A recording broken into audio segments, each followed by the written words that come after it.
Hello and welcome. I have had a lot of questions on how to make this mold into the skeleton wing, because if you just fill it, of course it's going to be a solid wing. So I have done it a few times and it takes a little bit of practice and a lot of patience. And what you're going to need is, I use Troll Factory. It is a German manufacturer, and I use what's called the 2-minute resin. This one is 1:1, comes in a part A and a part B. You can use your own resin, whatever is available in your country. I know Smooth Cast also does a fast setting resin, and it's what I used to use in South Africa, available from AMT. So I'm not sure where in the world you are watching this video from. I'm currently living in Germany, so I can only tell you where I can get it, or where I know where to get it where I lived before. So to get started, I always wear gloves. The blue gloves are also good, as long as they are protective gloves. I always have a piece of roller towel ready. I mix mine in just paper cups, and I reuse and reuse and reuse them until I can't use them anymore. You can either use 2 little measuring cups because you need 1:1, or in my case I like to use the little scale. So we are going to get started. We need very little for this particular mold, ×2. So what I'm going to do is, I'm going to mold the first half of this wing. Because this is a concave wing, you have to tilt it, and for that I have a box of these wedges that come from the inside of your canvases, the corners of your deep canvases. You're supposed to put them in, and for the tiny canvases I really don't bother. So I've got a whole box of them collected here, and I like them because they have this edge, and depending on the brand of canvas you get a different cut edge. So I like to stack them up and wedge them in. So I want to be able to tilt my canvas quite a lot. You can sit and hold it, to be honest. That is usually what I do. I'm going to need at least, what have I got, 4 here? I'm going to need at least 6. Let's just see. And I'm going to pile it in there. Let's just get that behaving itself. See if I can get that in there. That's maybe too high. Let's try 5. That's probably better. Okay, let's build another 5. And you can use whatever you like to build these up. You can use bits of cardboard. Use whatever you have to hand. It's not really rocket science. I'm just going to pop that one there. Okay, so now I have my mold tilting quite strongly that way. I think I'm going to take it down a level. There we go. So I've got my mold tilting towards me here. Now I am going to mix, and while I remember, this is mold K3PT A482. I leave my little things on. You can take them off. I need them for reference for numbers, because Stamperia works in numbers. So I know I'm trying to just do this so that, let's try and see if I can move this out of the way so that you can see in my little cup. Okay, so I've got this how I want it, and I'm just going to stack a few more things. You can't see what I'm doing off camera here, but I'm just stabilizing that side. Right, the white one, you have a white lid and a red lid for this. You can see this one is quite yellow, this one is white, and it will always settle on the bottom. So this one needs a good shake. I have already shaken it off camera to get it ready. They have the push down and turn nozzle caps. I like to get them all ready before I start, and turn on my little measuring device, my little tiny scale. I start with part A, and I'm only going to need 5 grams. So that's 2, 3, 4, and 5. 5.2. Okay.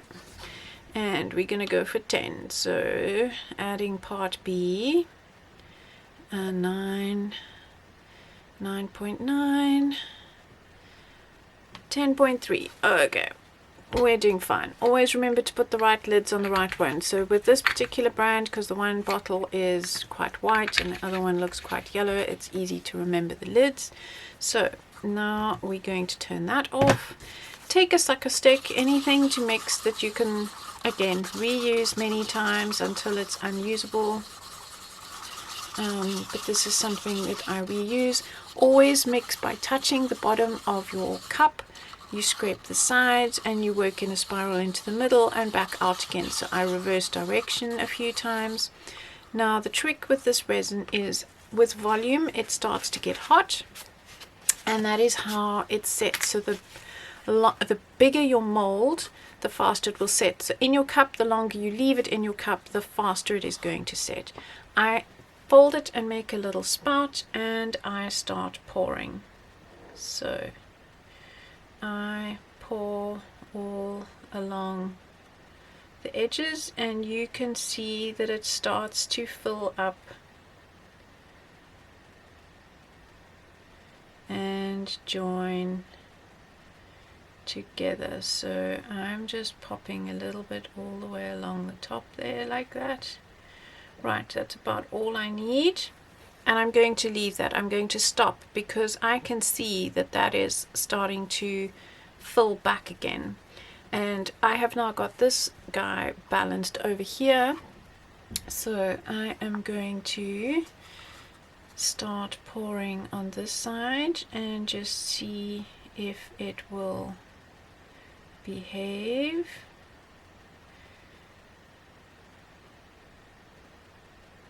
And I'm just going to pour in these little tiny crevices. So you have to be really rather patient.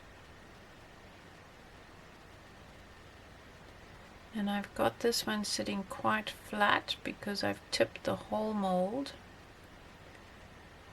And the longer you leave your product in the cup, the faster it starts to set. So I can see that it is starting to get stringy, so I'm going to leave that one.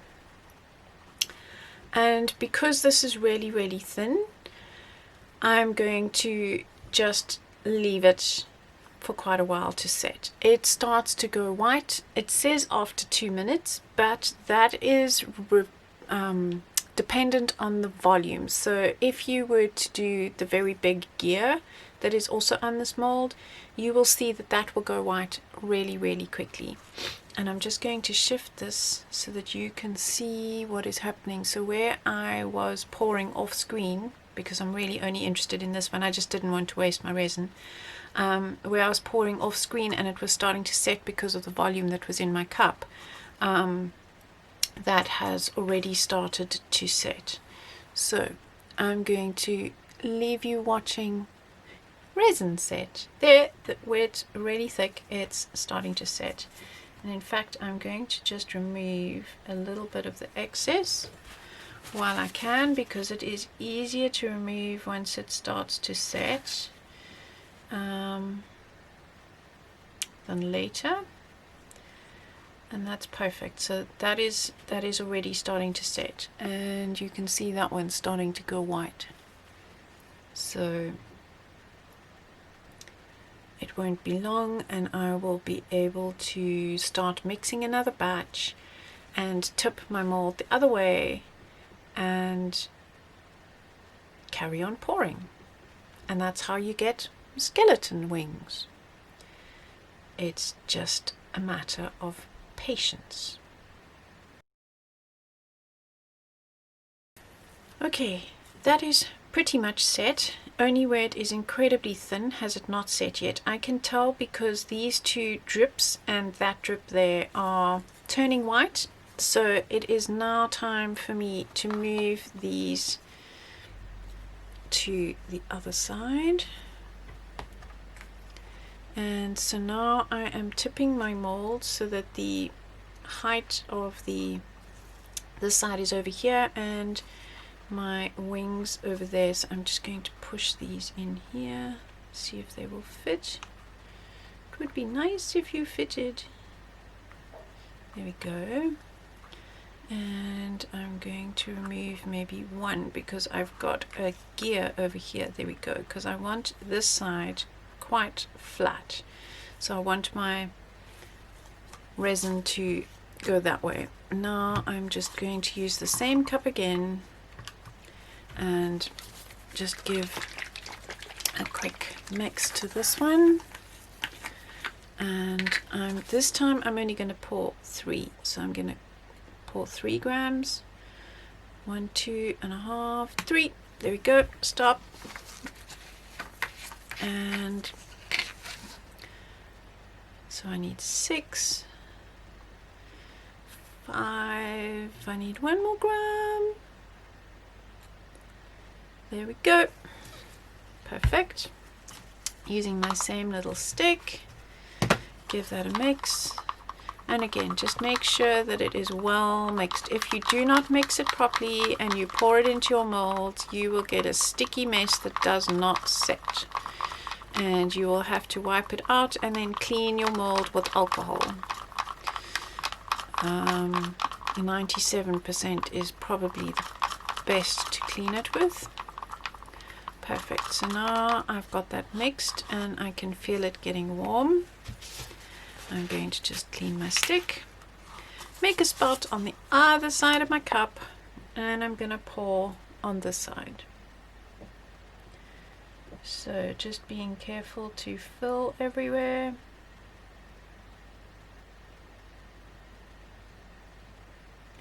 I might need to adjust my wedges over here, but this is looking good. And it has filled up the gaps that I had before. I'm going to put a little bit more on this side. Oh, and it's starting to fill in too much there. So I'm going to pour, even though I made so little, I'm going to see if I can finish this wing set off. On the other side, I know you can't see what I'm doing. I'm really only wanting you to see the one anyway, because that's the one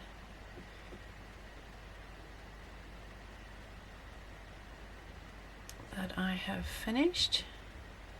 And this one will come out too, but it's not brilliant because I've used the residue leftovers, so it is rather thick and lumpy and it will require quite a lot of sanding, but I have managed to get both out. Perfect.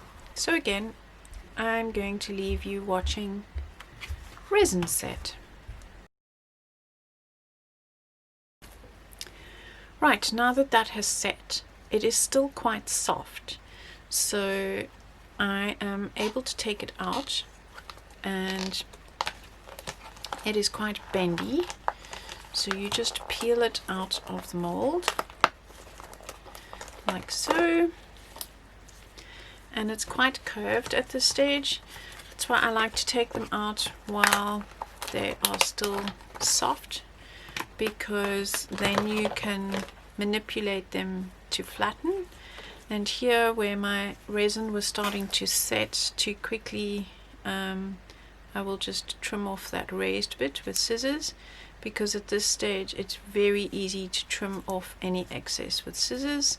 And you could also use a nail file or some sandpaper later when it's harder, but I find it easier to do the trimming now if I have any large areas that need tidying up. It's just easier.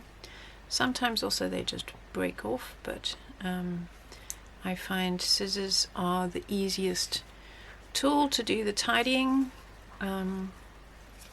So I will just slide my scissors in there,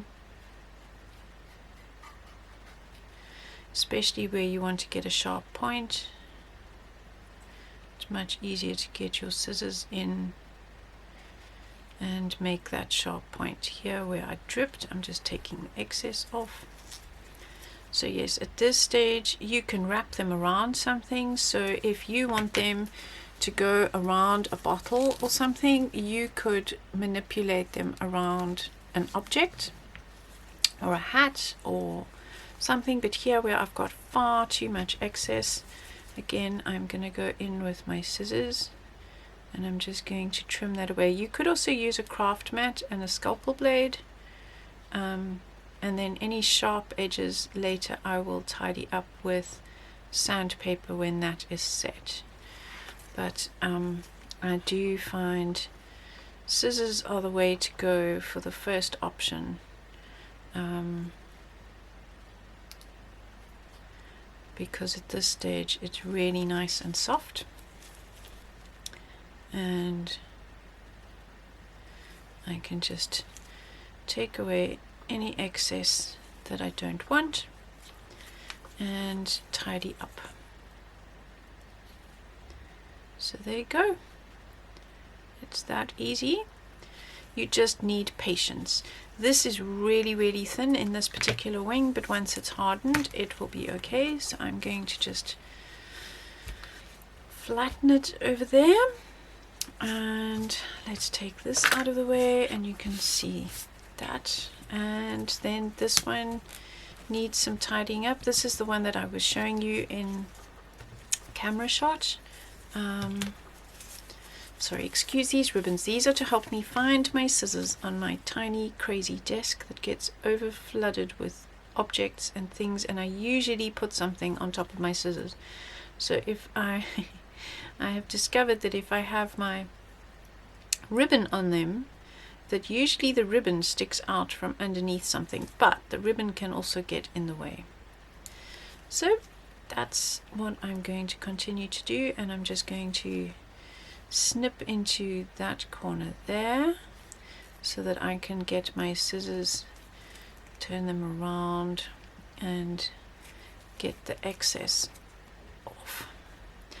This is the one that I was trying to tidy up as I was going with the sucker stick, because it's much harder to tidy up if there's a lot of excess. So I'm going to come back to that one with my scalpel blade.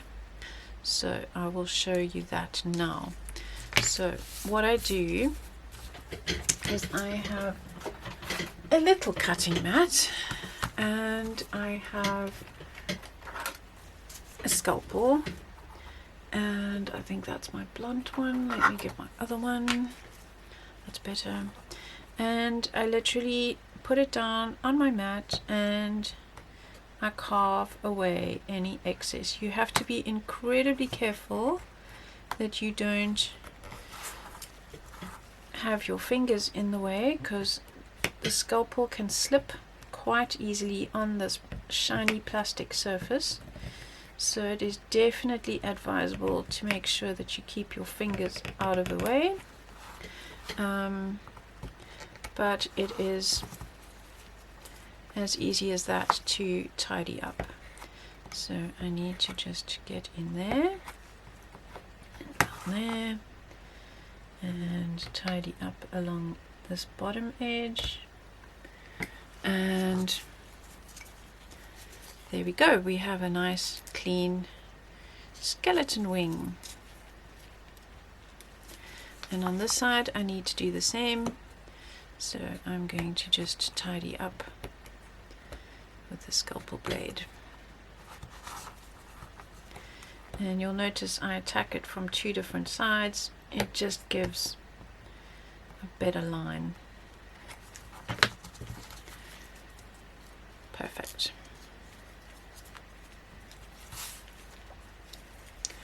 So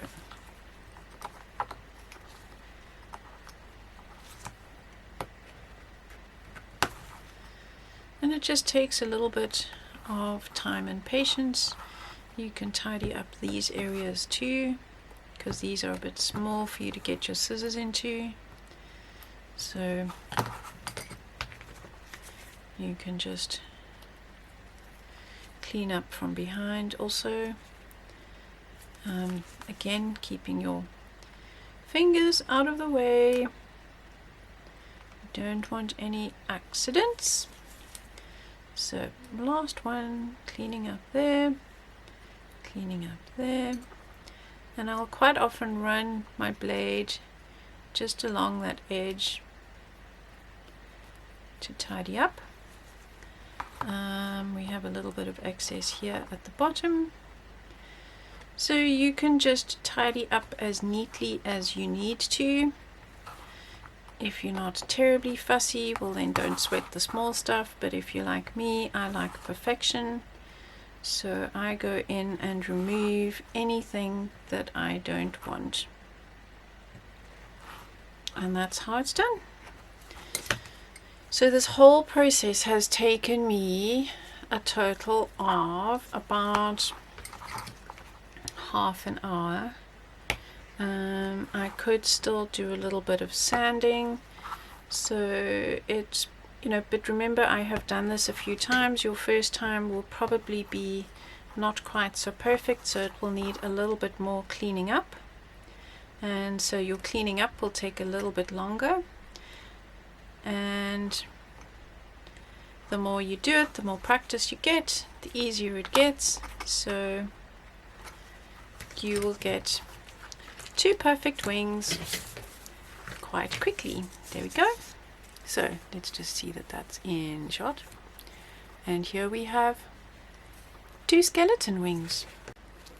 The other thing you can do is take a piece of sandpaper. This is quite strong grit. There are still quite a lot of little fuzzy bits on this one. It's not very stiff yet, so what you can do is just rub the back of the mold on the sandpaper like so,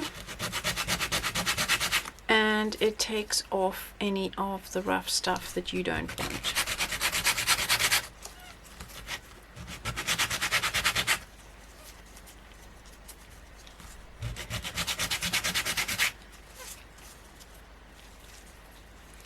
There we go.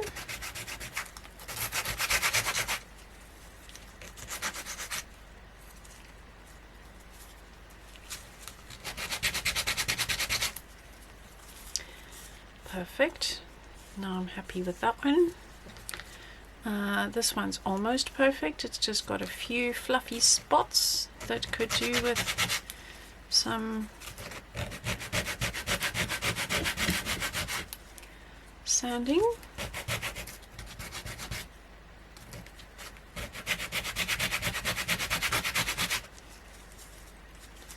There we go.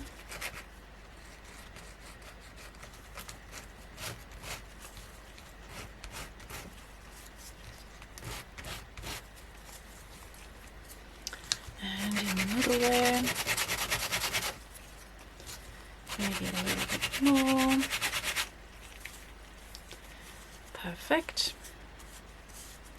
Right, now you will notice that with the 2 wings, they match perfectly if you put them back to back. So I like to glue something. You can either glue them together like that, or you can put some rice paper in the gaps, and the way that I do that is I glue it to one side and then sandpaper the excess off and glue the other side on. So once you have your skeleton wings, your imagination can take over. So there we have it, 2 perfect wings.